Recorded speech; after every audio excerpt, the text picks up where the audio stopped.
me retomo la reflexión sobre el día sexto porque es de suma importancia, pues nuestro fiat, nuestro sí a la voluntad de Dios, tiene implicancias que afectan a todos, no solo a nuestro entorno, sino a todos, incluso al universo. Cuando estaba haciendo la traducción de esta octava, no entendía eso del ritmo y la armonía de la divina voluntad y casi me negaba a ponerlo porque no lo entendía. Y no se trata de un danzar en el sentido mundano de la palabra, y eso lo comprendí en una homilía, cuando un sacerdote dijo: todo el universo danza y emite una melodía armoniosa, obediente a la divina voluntad. Y solo el hombre, por su libre albedrío, se atreve a emitir la nota discordante, desobedecer a Dios. Yo me quedé pasmada, y ya que lo hube meditado, entendí. No es que danzas en el sentido estricto de la palabra, sino que Dios te mueve a ciertas circunstancias. En primer lugar, te debes dejar mover. Ahí está la primera parte. Y en segundo, entender que para qué has sido movido a ese lugar o a esa situación y actuar en consecuencia. También por eso elegí la música encontrada en las constelaciones plasmadas en el manto de la Virgen de Guadalupe, que corrobora lo que aquí estoy diciendo. Todos debemos emitir una nota que es de amor hacia Dios en todos nuestros actos. Así, todas nuestras acciones deben ser motivadas por el amor de Dios, para su gloria, y esto redundará siempre en bien de las almas. Pero cuando el amor se enfría, la nota discordante se escucha hasta el trono de Dios, y a nosotros nos toca enviar la dulce melodía del amor de Dios desde nuestros corazones, haciendo lo que nos toca en las circunstancias en que Dios nos pone, para defender su honra, sus mandamientos y su iglesia. Entonces, en el video anterior dije cuántas personas tuvieron que decir fiat a lo que Dios estaba revelando a través de la beata Ana Catalina Emmerich para que esto llegara hasta nosotros. No solo fue Clemente Benentano, fue su confesor, la señora que la tuvo en su casa cuando fueron desalojadas de su convento. La misma Ana Catalina que no se rajó, no se cuarteó ante tanto sufrimiento. Todas las personas que la rodeaban que dijeron fiat, quitaron el peso al desprestigio de todos aquellos que querían destruir su reputación, declararla una histérica para después sumirla en el olvido, a una de las más grandes santas del siglo XIX, que gracias a esas personas que la providencia puso en su camino, nosotros ahora podemos tener en nuestras manos y en nuestro idioma tanto su vida extraordinaria como las revelaciones que Dios nos dio a través de ella. Aún en plena persecución y todas las dificultades que ello implicaba.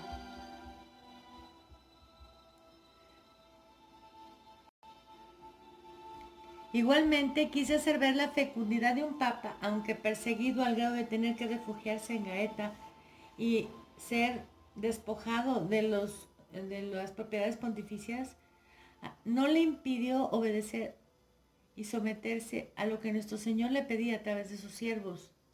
Y así tenemos que no solo proclama la Inmaculada Concepción en 1854, sino que se erigen archicofradías de reparación como la del Divino Rostro, que se da una monja de las Carmelitas Descalzas, misma que durante la persecución no cejaron en dar su fiat, su sí a la voluntad de Dios en medio de dichas persecuciones.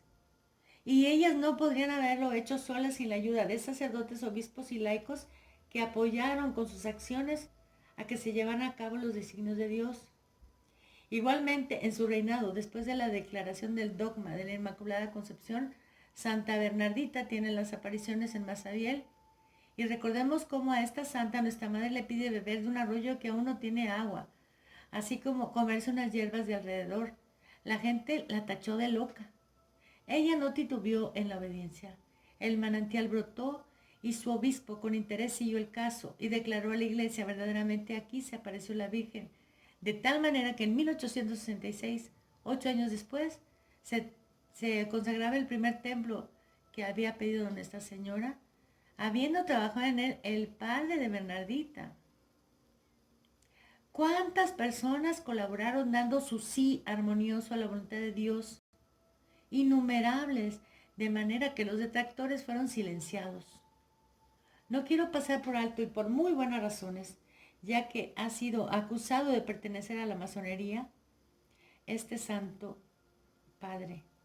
Y recordemos una sentencia que nos dio nuestro Señor Jesucristo para reconocer a los malos pastores, para que no nos dejemos llevar por la difamación, sino en los frutos. Por sus frutos los conoceréis. Así que analicemos los frutos para que aquellos que se escudan en esta calumnia para sustentar su extraña y controvertida postura de reconocer como papas a los que por su herejía ni siquiera pertenecen a la iglesia, vamos a dar a conocer que en el pontificado tan complicado de este digno sucesor de Pedro, que fue perseguido sin misericordia por los enemigos de la iglesia, que supuestamente eran de su partido, al grado de tener que refugiarse y haberse visto, como hemos dicho, despojado de las propiedades pontificias, esto no le impidió ser uno de los más fructíferos, pues aparte de lo que ya hemos señalado, el combate del jansenismo con acciones concretas, aumento de la piedad eucarística, de la adoración al Santísimo Sacramento fuera de la celebración eucarística, y en 1851 recomienda oficialmente la adoración perpetua. Otro rasgo de superación del jansenismo es la extensión en toda la iglesia de la devoción al Sagrado Corazón de Jesús. Él proclama venerable a Margarita María Alacoque y extiende la fiesta del Sagrado Corazón de Jesús a la Iglesia Universal. No contento con esto, escribe el Sílabus, que es compendio de 80 proposiciones condenatorias de las doctrinas del momento, el modernismo. Específicamente anatematizó el panteísmo, el naturalismo, el racionalismo, el indiferentismo, el latitudinarismo, el socialismo, el comunismo, el liberalismo, hoy en boga en la Iglesia Conciliar.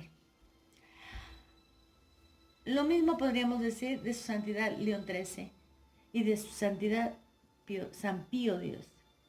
Pero a la muerte de San Pío X todo cambió, pues aunque había combatido, igual que sus antecesores, el modernismo, el comunismo y la masonería, el modernismo resurgió, y lo más triste es que estaba enquistado dentro de la iglesia. Así que el fiat, la armonía, empezó a romperse desde la cabeza hasta los miembros inferiores, de tal manera que Nuestra Señora aparece en Fátima durante la Primera Guerra Mundial, porque habíamos olvidado que ya en la Salet y en el Carmelo, a través de Sor María de San Pedro, se nos había advertido que la razón de todas las calamidades que sufrían las naciones, ya fueran desastres naturales y las mismas guerras, eran consecuencias del pecado. El no de los hijos se corrobora cuando en Fátima pide, como en todas las anteriores, penitencia y reparación, el rezo del Santo Rosario y la devoción a su Inmaculado Corazón. Posteriormente, ella viene y pide universalmente la comunión reparadora de los 5 primeros sábados del mes, para desagraviarla por las innumerables ofensas que recibe, y no solo de los enemigos de afuera, sino dentro de la misma iglesia, por los modernistas. Advierte que si no se obedece vendrá otra guerra, y podemos inferir que nada cambió y no se obedeció porque vino la Segunda Guerra Mundial. Otra vez, el no de los hijos de Dios causó su efecto. Con respecto al secreto de Fátima o a las apariciones de Nuestra Santísima Madre, yo no supe de ellas, y eso que estuve en un colegio católico desde mi primera infancia hasta mi juventud. Ni del tercer secreto, ni nada. Ni en el colegio, ni en las homilías, ni en la acción católica, ni en el catecismo del sábado, ni el del viernes, alguien me dijo de eso. Allá a nadie le hace felices ya las intervenciones divinas. Todo esto lo supe ya mayor, pero aquí lo que quiero evidenciar es que nuestras decisiones, que no están tomadas teniendo como principio el amor de Dios y la salvación de las almas, siempre darán malos resultados y emitirán la nota disonante. Porque yo me pregunto, ¿qué más alegría que aquel Señor al que consagraste tu vida como sacerdote o como religiosa para servirle y adorarle, se manifiesta en tu tiempo diciéndote o pidiéndote lo que debes hacer. Pues no, eso ya no les agradaba. Querían hacerlo a su modo y si para evitar que el comunismo se expandiera por todo el mundo, el cielo pedía la consagración de Rusia a su Inmaculado Corazón, ¿por qué? ¿Cómo? Eso no iba a ser posible. Nosotros lo haremos mejor. Sin embargo, no hicieron nada. Aunque ya en Armenia había habido un cementerio de cristianos y en México y España se estaba derramando sangre inocente. Pero se prefirió no hacerlo, detenerlo. ¿Cuál fue la razón? En vano nos entretenemos en dar los pormenores como leímos en la queja de Nuestra Señora a Santa Brígida. Todo era más importante que obedecer los pedidos de Dios. Y nuestro Señor indignado se queja con Sor Lucía de la negligencia en obedecerle, por lo que advierte, seguirán a Francia en la aflicción y en los castigos. Y tuvimos el derrocamiento del pontífice electo y la revolución conciliar. Y fue declarado directamente por el cardenal Suenens. Pero veamos, señores, ¿qué es danzar en el ritmo y la armonía de Dios sino estar en el lugar indicado para evitar que se cometan las tropelías o para denunciarlas? Y no se hace. El caso contrario sucede en Portugal. Los obispos, ni tardos ni perezosos, consagran Portugal. ¿Y qué tal? Ellos no sufren la persecución comunista ni son afectados por la Segunda Guerra Mundial. Pero ni con su ejemplo, señores, ni con su ejemplo se deciden. Llega pues entonces la revolución, el 1789 de la Iglesia, como el cardenal Suenens calificó al concilio, y Ratzinger, el que había estado en el índice del Santo Oficio y que gracias a la bonomía de Roncalli llegó junto con sus camaradas a ser periti del mismo, dijo, hemos conseguido más de lo que esperábamos. Y sí que sí. ¿Y qué pasó ante el asalto, ante los cambios? Según lo relata Montini, triunfal, el encuentro de la religión del Dios que se hizo hombre se dio con la de la religión del hombre que se hace Dios. Y no hubo un combate, una simpatía lo llenó todo. Qué vergüenza, señores. Entonces tenemos que la bonomía de Roncalli y Montini era ejercida para con los herejes, pero se atrevió a calificar universalmente de profetas de desastres a los pastorcitos de Fátima, portavoces de María, y se negó a revelar el tercer secreto. Qué desarmonía, qué desobediencia terrible a Dios. Esto debió haber levantado ampolla en los fieles que estaban en la curia, que vivían en Roma. Obviamente, en los que estábamos alejados ni las comunicaciones llegaban tan rápido, ni podíamos enterarnos. Solo las altas esferas. Pero, ¿por qué no hicieron nada? Y así notamos como de desobediencia en desobediencia, de no en no, fue creciendo,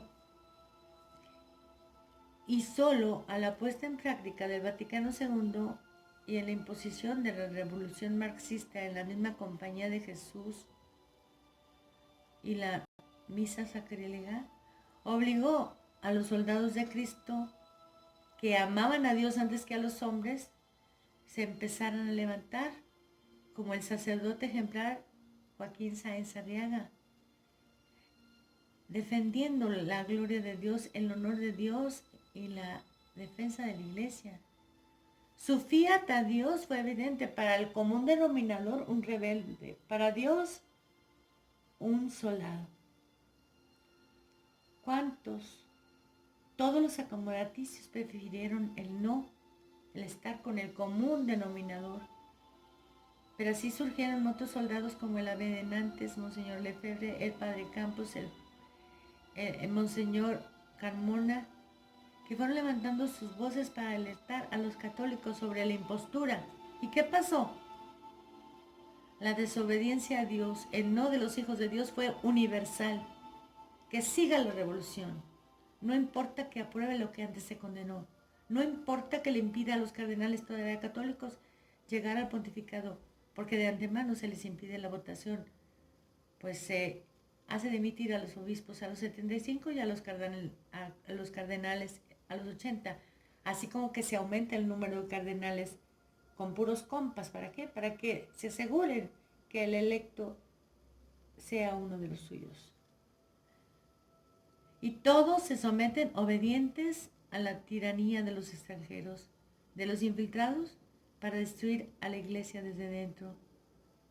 Así la desarmonía llega al culmen cuando se permiten cultos paganos en los templos católicos. Pero ¿quién dijo eso no se hace? ¿Por qué no se juntaron todos los cardenales, todos los obispos a condenar el hecho? El amor se había enfriado. Ellos estuvieron y lo supieron y no condenaron. Esa no es la iglesia católica, señores. Eso es idolatría. Y solo una voz se dejó oír en sus capillas, pero no fue conocido para la catolicidad en general. Entonces veamos, el fiat, el sí de los hijos de Dios, está en hacer aquello que esté en sus manos para evitar primero la ofensa a Dios, luego la perdición eterna de las almas. Así que los complacientes con la cortesana, por citar a Ana Catalina Emmerich, no les importó ni la misa sacrílega confeccionada por un masón y 6 protestantes, ni la profanación de los templos con ídolos paganos, hasta que estalló el escándalo de la pedofilia. Y ahí otra vez debió levantarse toda la catolicidad, tanto de fuera reconocer y resistirse de vacancia, como los acomodaticios de adentro. Pero no hubo reacción. Unos dirían, pienso yo, ellos se lo buscaron por andar en malas compañías. Pero no, señores, los fieles no estábamos en posición de saber lo que estaba pasando si ustedes no hablaban fuerte y para todos. Así que no solo eso, sino que después de los enormes sacrilegios contemplados por todos sin poner un alto a estos, se dio muestras de que el amor de Dios estaba ausente. Aquí era mi opinión y nada más. No importaban los fieles, no importaba la gloria de Dios, y todos los católicos que iban siendo desviados, pues que los coronaron toro. Pues sépanlo o no, esto es decirle no a Dios. Y dejar a la iglesia en manos de sus enemigos por 60 años no tiene pretextos. Las eternas discusiones de reconocer y resistir con la sedevacancia, así como con la nueva resistencia que ha hecho de Ratzinger un ídolo y que genera fábulas día con día para sustentar que ellos no son sedevacantes, cuando la única posición católica por demás perseguida es esta, y no se han preguntado por qué o cuál es la razón. Es sencillo, porque es la única que daría fin con la ocupación, pues al reconocer sin engaños que aquellos que ocupan las sedes no son católicos, darían en automático la solución al problema: elegir un pontífice y desalojar a los extranjeros, a los herejes que solo vinieron a robar, matar y destruir. Así tenemos claro, señores, que decir sí a la voluntad de Dios no es tan solo hacer mi oración matutina y vespertina, ni tampoco es solamente hacer bien, por amor de Dios, el trabajo que el deber me obliga, sino que es evitar que se siga ofendiendo a Dios y destruyendo a la iglesia con falsas doctrinas, la moral con malos ejemplos y la fe con la misa sacrilega y las falsas enseñanzas y la idolatría que se lleva a cabo a vista de todos. Saben muy bien que esa misa fue fabricada por un masón y 6 protestantes, pero empeñados en seguir haciendo lo que no deben, luego televisan milagro tras milagro, olvidando de nuevo que habíamos sido advertidos que por la Santísima Virgen en la Salet y por las Escrituras que habría grandes milagros, incluso resucitarían a los muertos. Lo dice Santa Hildegarda y Santa Catalina. Porque un espíritu de engaño vendría para todos aquellos que no amaron la verdad y se complacieron en la iniquidad. Por eso, por amor de Dios y por amor de las almas, es que les digo, volvámonos a Dios, demos un paso adelante para defender los derechos de Dios y de su iglesia. Y ya como punto final, los invito a obedecer a una petición que tiene casi 100 años. Quiero mi fiesta, dijo el padre a una monja en 1932. Ofrezcámosle nuestra reverencia, nuestra adoración este domingo, los que se sientan movidos a ellos. Ahora, este canal es para está trabajando para la restauración de la iglesia, para el más grande triunfo del corazón de Jesús a través del triunfo del corazón inmaculado de María. Porque Él prometió, yo reinaré en España. Y sabemos que a través de el gran monarca y el pontífice angélico, junto con los crucíferos, Cristo reinará sobre todas las naciones.